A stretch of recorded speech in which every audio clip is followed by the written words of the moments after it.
George Eliot once said, "Delicious autumn, my very soul is wedded to it, and if I were a bird, I would fly about the earth seeking successive autumns."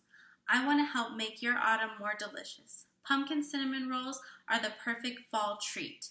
I got this recipe from averycooks.com, and we will be going over ingredients, instructions, and special techniques to help you make this dish.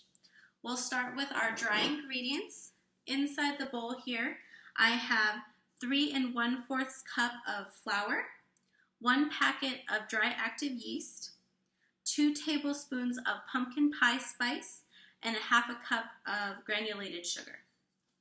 For our wet ingredients, I have a mixture of 1/2 cup of pumpkin puree, 1/2 cup of buttermilk, and 1/2 cup of melted unsalted butter.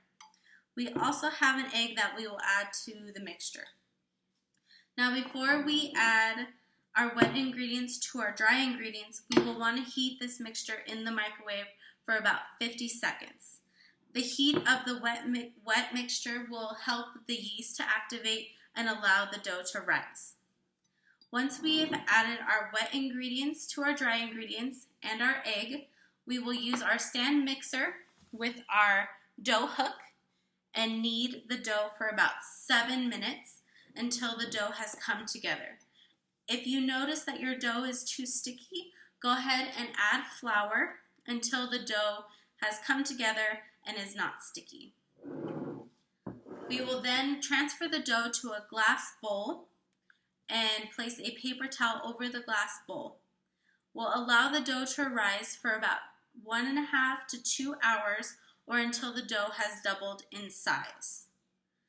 Once the dough has doubled in size, we will go ahead and roll out the dough onto a floured surface and then spread a 1/2 stick of room temperature unsalted butter and then sprinkle 2 cups of brown sugar and 2 tablespoons of cinnamon onto the rolled out dough. Then we will roll the dough onto itself, making a log shape.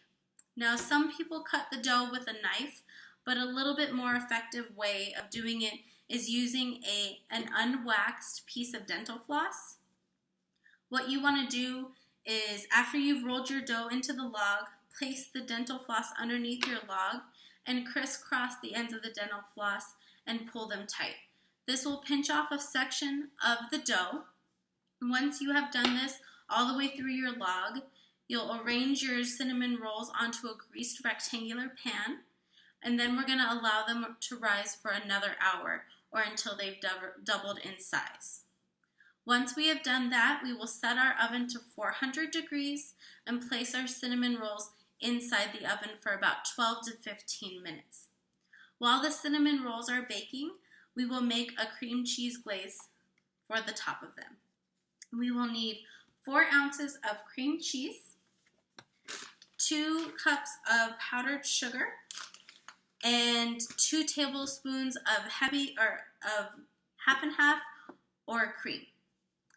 Once we have mixed the cream cheese and powdered sugar together, you will notice that it is a little bit lumpy, and this is where the cream comes in. Add the 2 tablespoons of cream and you have a nice liquid consistency glaze. Once the cinnamon rolls have gotten out of the oven, you'll want to allow them to cool for 10 minutes.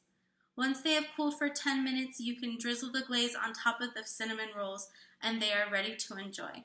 I hope you and your family enjoy these cinnamon rolls.